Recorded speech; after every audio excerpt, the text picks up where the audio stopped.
उस खामोशी से बात शुरू करते हैं जो एक भयानक चीख के बाद जैसे आसमान में ही ठहर गई थी। अहमदाबाद से लंदन के लिए उड़ी वो उड़ान जो कभी अपनी मंजिल पर उतर ही नहीं पाई, और बादलों के बीच पता नहीं कितने सारे सपने बस बिखर गए। आज हम जिस स्रोत पर बात कर रहे हैं उसका शीर्षक ही अपने आप में बहुत कुछ कहता है, बिखरते सपने, टूटते बंधन। ये एक विमान हादसे का बहुत ही मार्मिक विवरण है, लेकिन इसमें एक ऐसी तस्वीर उभरती है जो दिल को झकझोर देती है। सोचिए, चारों तरफ तबाही, हर तरफ धुआं, मलबा, और उसके बीच दो हाथ मिलते हैं, एक दूसरे को कसकर थामे हुए। एक नवविवाहित जोड़ा, उनकी मंजिल लंदन थी, शायद एक नई जिंदगी शुरू करने जा रहे थे वो लोग। पर उस उड़ान के साथ ही उनकी कहानी का अंत हो गया। स्रोत में एक पंक्ति है जो इस दर्द को शायद बयां करती है, उस दिन के बाद आसमान अब भी रोता है।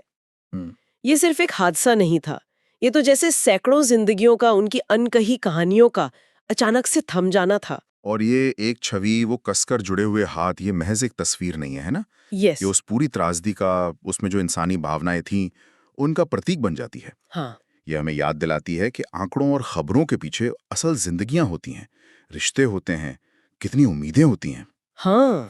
स्रोत इसी बात पे जोर देता है कि कैसे, मतलब चाहे वो तकनीक की विफलता हो या कोई और वजह, अंत में घटना मानवीय रिश्तों के टूटने और सपनों के बिखरने की कहानी बन जाती है। हाँ, और स्रोत का शीर्षक बिखरते सपने, टूटते बंधन शायद इसी गहराई को पकड़ने की कोशिश करता है। लेकिन क्या स्रोत में इस जोड़े के सपनों के बारे में कुछ और बताया गया था?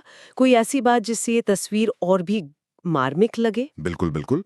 स्रोत में इस बात का जिक्र है कि उनके सामान से कुछ चिट्ठियां मिली थीं, छोटी छोटी चिट्ठियां। अच्छा। हाँ, जिनमें उन्होंने लंदन में अपने आने वाले जीवन की, मतलब छोटी छोटी योजनाएं लिखी थीं, कहाँ घूमेंगे, पहला घर कैसा सोच रहे थे, इस तरह की बातें। ओह। और ये छोटी छोटी बातें पढ़कर वो जुड़े हुए हाथ और भी ज्यादा मायने रखने लगते, नहीं? हाँ, बिल्कुल। ये सिर्फ मौत में एक साथ होने का प्रतीक नहीं रह जाते, फिर ये एक साझा भविष्य के सपने का भी प्रतीक बन जाते हैं। एक ऐसा सपना जो कभी हकीकत नहीं बन सका। ये त्रासदी की भयावहता और जीवन कितना क्षणभंगुर है, इसको बहुत करीब से महसूस कराता है। ये तो वाकई दिल दहला देने वाला है। ये चिट्ठियां उस व्यक्तिगत नुकसान को सामने लाती हैं जिसकी आप बात कर रहे थे। अक्सर हम ऐसी घटनाओं को बस एक खबर की तरह देखते हैं, कितने लोग मारे गए, अच्छा जांच होगी।